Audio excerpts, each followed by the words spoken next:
अकेली तो अभी भी है। तुम्हारी वजह से ही सब कुछ हुआ है। किस तमाशे की बात कर रहे हैं आप? हाँ, ईंट का जवाब पत्थर से देने के लायक हो। तुम अपने दुख में अपने कमरे में गुम हो, अपने कमरे में तन्हा।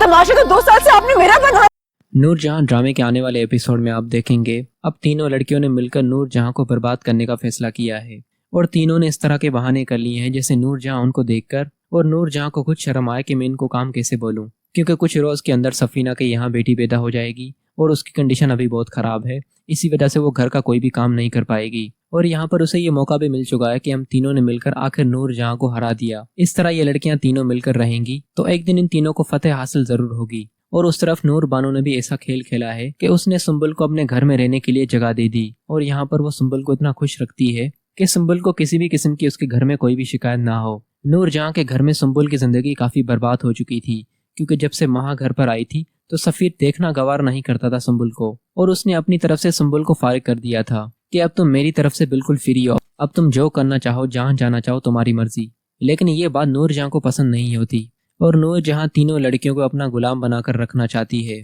और उन्हें घर की बहू नहीं बल्कि घर के नौकरों की तरह ट्रीट करती है, जिसमें से नूर बानो का तो एक अपना मकाम बना हुआ है और वो अब इस तरह के काम जानबूझकर कर रही है। पहले ये सब कुछ उसके बाबा संभाला करते थे, लेकिन जब से मुख्तार शाह को नूरजहां की तरफ से मार मिली है और जिस तरह उसके बाप को उन्होंने मारा उसके बाद नूर बानो अपना लेवल बिल्कुल भी नहीं गिरा रही और नूरजहां का तो खड़े खड़े सुना देती है। लेकिन कुछ ही रोज के अंदर आप लोग देखेंगे सफीना की यहाँ बेटी पैदा हो जाएगी और इस बात की खुशी हुनैद को बहुत होने वाली है क्योंकि यहाँ पर बेटी की पैदाइश के बाद हुनैद को सफीना से मोहब्बत होने लगेगी, क्योंकि जब उसके यहाँ इतनी खुशी में उसकी माँ शरीक नहीं होगी और उसकी माँ उसकी बेटी की पैदाइश में मुंह बनाकर बैठी रहेगी तो यहाँ पर यह सब कुछ देखकर हुनैद का दिल बहुत टूट जाएगा और हुनैद के सामने ऊंची आवाज में नूरजहां माँ को आवाज देगी कि माँ कहाँ हो तुम, इख्तियार शाह को मेरे पास ले आओ। यहाँ पर वो हुनैद के सामने ये जानबूझकर करेगी कि मेरी नज़र में सिर्फ बेटों की अहमियत है, तुम्हारे यहाँ बेटी हुई है तो मैं इसका क्या करूँ। लेकिन हुनैद जो कि अपनी इंसिया से बहुत प्यार करता है आखिर वो अपनी बेटी की खातिर अपनी माँ से ही बगावत करेगा